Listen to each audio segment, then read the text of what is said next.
Hi, well, this is my first video I thought I would make pretty much about my life with autism so people can kind of see what people like me go through. I'm hoping that this kind of answers some questions that people have about autism and about some of the struggles that we might have, particularly when we're not able to verbalize them. I made a video actually just a minute ago, and I just looked through it and I realized how disorganized it is, and I do say a lot, so I'm going to try and stop that because I was even annoying myself. But so I just did it again. I will try to stop that. So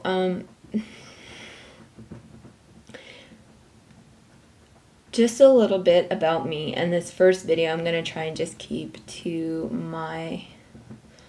a very basic introduction of how I came to be diagnosed, and I will discuss like different symptoms of autism later and how they affect my life. So my name is Susan. I am 28 years old and I live in Nova Scotia, Canada. One thing I will say that autism does is apparently gives you a monotonous voice. Sometimes I'm more monotonous than others. So if my voice sounds a little boring, I can't really help it. How I was diagnosed. I was actually diagnosed when I was 27. Actually, I had two diagnoses. Both of them were as an adult. I went to get tested when I was 26 because I knew that I was most likely on the spectrum. I went alone and I was diagnosed with Aspergers Syndrome,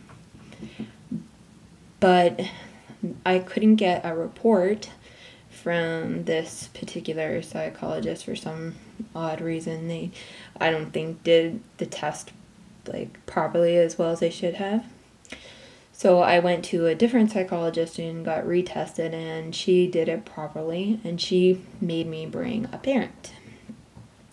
So my dad went in for the interview, and I found out a lot of things about myself that I didn't know about behavior when I was younger, as well as I learned that I didn't talk until I was about 3, shortly after my 3rd birthday. I went from speaking full sentences to not speaking at all.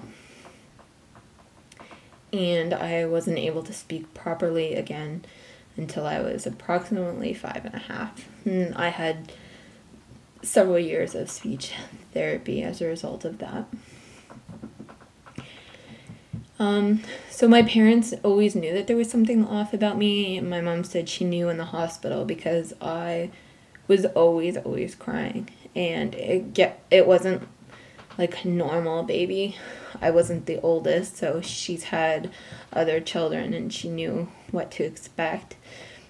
My crying was like meltdowny kind of cries, and I've had meltdowns my entire life, sometimes to the point where I exhaust myself and I can barely stay awake, sometimes to the point where I am almost ready to shut down. But I'm just, nothing could stop a meltdown.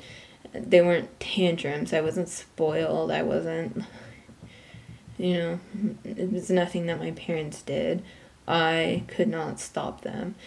They could offer to take me on a trip to the best place in the world, or take me anywhere, give me anything, and I could not stop. It didn't matter.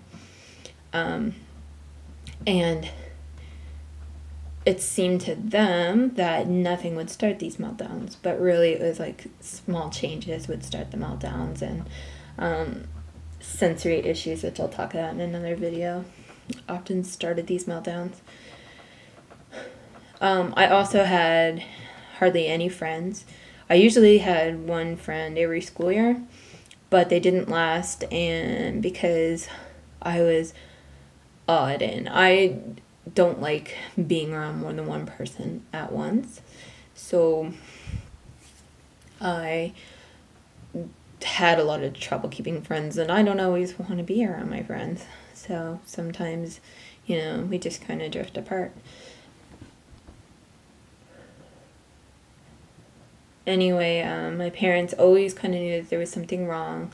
They had me to many psychologists and psychiatrists when I was younger, trying to figure out what exactly the problem was.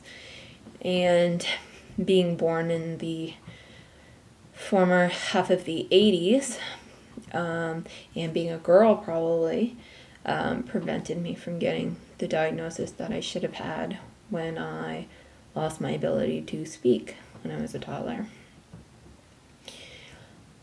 So I ended up, my parents eventually gave up trying to find out what was wrong with me, and I kind of figured out on my own just by doing some research that I had autism. The only thing I knew about autism was that was what the most severe autistic people, and that's what I thought autism was, and most autistic people are not really that severe, so there is a lot of us out there, and there's a lot of us that haven't been diagnosed yet. So I got my diagnosis at age 26, and then more officially at age 27, just a few months later actually, and everything finally started to make a lot more sense. And it's just good to know that I'm weird for a reason, according to other people's perceptions. According to my perception, I'm quite normal. And so during this vlog series, I'm going to be talking about some of the symptoms that affect daily life of autism and how it manifests in my life. And if anybody has any questions, you can ask them, and I will be happy to answer them if I can. So thank you.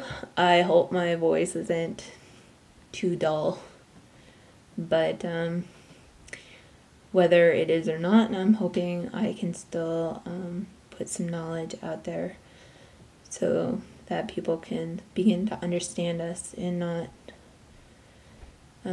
have misconceptions of us and think less of us. I mean, we're all human beings too, and most of us are extremely intelligent, and those of us who aren't deemed intelligent usually are a lot more intelligent than people realize. You just have to get to know us a bit. So thank you for watching. Bye.